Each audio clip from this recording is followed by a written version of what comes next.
முழுமையான மதுவிலக்கு கோரி திமுக அடுத்த கட்ட போராட்டத்திற்கு தயாராகி வருகிறது. இதுகுறித்து முக்கிய அறிவிப்பு ஒன்றை அக்கட்சியின் அமைப்பு செயலாளர் TKS இளங்கோவன் வெளியிட உள்ளார். அதன் நேரடி காட்சிகளை தற்போது பார்க்கலாம். முன்வைத்து மற்றபடி இந்த மாநிலத்தை மிகுந்த சீர்கேட்டுக்கு இட்டு சென்றிருக்கிறது இந்த ஆட்சி.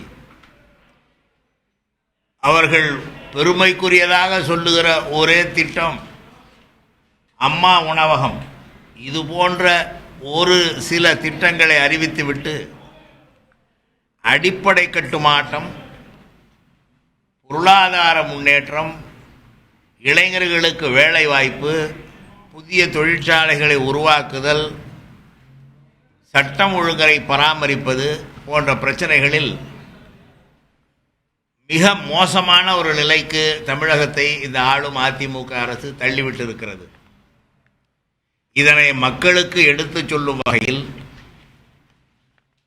கழக பொருளாளர் தளபதி மு.க. ஸ்டாலின் அவர்கள்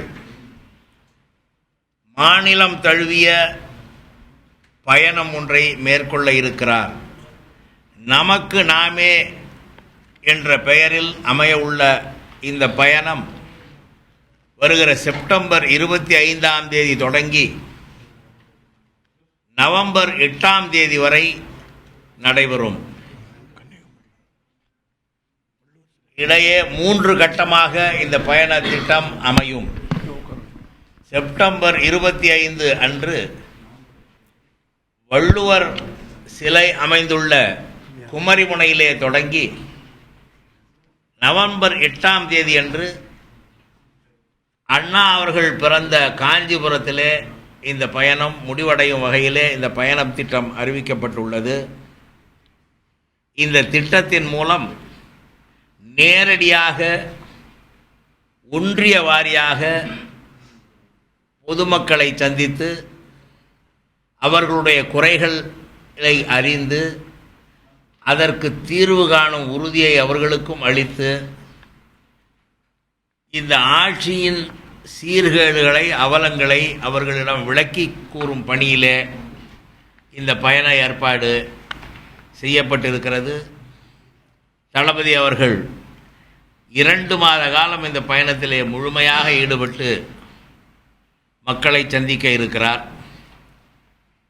இந்த பயண திட்டத்தின் நோக்கம், இந்த பயண திட்டம் எப்படி அமையும் என்பதற்கான விவரங்கள் ஆகியவை உங்களுக்கு பத்திரிகை செய்தியாக தலைமை கழகத்திலிருந்து அனுப்பி வைக்கப்படும்.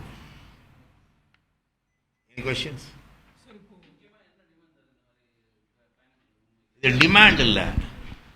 இந்த ஒரு அரசாங்கம் எதையும் செய்யாமல், எந்த திட்டத்தையும் செய்யாமல், ஏற்கனவே திமுக அரசு செய்து வந்த திட்டங்களை எல்லாம் ஏதோ ஒரு காரணத்தை சொல்லி நிறுத்திவிட்டு மிக மோசமாக நிர்வாகம் ஒன்றை நடத்தி கொண்டிருக்கிறது. 2,71,000 கோடி ரூபாய் கடனிலே இந்த அரசாங்கம் தள்ளப்பட்டிருக்கிறது. இந்த கடன் ஏன் வாங்கினார்கள், என்ன செலவு செய்தார்கள், மக்களுக்கு என்ன செய்தார்கள் என்று எதுவுமே ஒரு டான்ஜிபிளாக பார்க்கக்கூடிய வகையிலே, உணரக்கூடிய வகையிலே எந்த திட்டமும் இல்லை. இந்த கடன் ஏன் வாங்கினார்கள், திமுக ஆட்சி காலத்தில் தொடரப்பட்ட மின் உற்பத்தி திட்டங்களை ஏன் மூடினார்கள், அதற்கு பின்னணி என்ன, முதியோர் உதவித்தொகையை ஏன் நிறுத்தினார்கள், அதற்கு பின்னணி என்ன, பல தொழிற்சாலைகள் மூடப்பட்டு வேறு மாநிலங்களுக்கு சென்று விட்டன, அதை தடுக்க ஏன் தவறினார்கள், இவர்கள் மக்களிடம் பொய்யாக வாக்குறுதி கொடுத்து 30,000 ரூபாய்க்கு 10 ஒப்பந்தங்கள் 15 ஒப்பந்தங்கள் போடப்பட்டன என்றெல்லாம் அவ்வப்போது கதை விட்டு கொண்டிருக்கிறார்களே, அவையெல்லாம் என்ன ஆயிற்று, ஏன் அந்த ஒப்பந்தங்களின் அடிப்படையிலே நிறுவனங்கள், தொழில் நிறுவனங்கள் தொடங்கப்படவில்லை என்பதையெல்லாம் மக்களுக்கு எடுத்து சொல்ல வேண்டிய கடமையும் பொறுப்பும் எங்களுக்கு இருக்கிறது. அதனாலே இந்த பயணம் தொடர்கிறது. இந்த ஆட்சியின் விளைவாக பாதிக்கப்பட்ட மக்களின் கருத்தை அறிந்து அதை அடுத்து அமைய இருக்கிற திமுக ஆட்சி தான் சரி செய்ய முடியும் என்பதை எடுத்துச் சொல்லும் வகையிலே இந்த பயணம் அமைந்திருக்கிறது.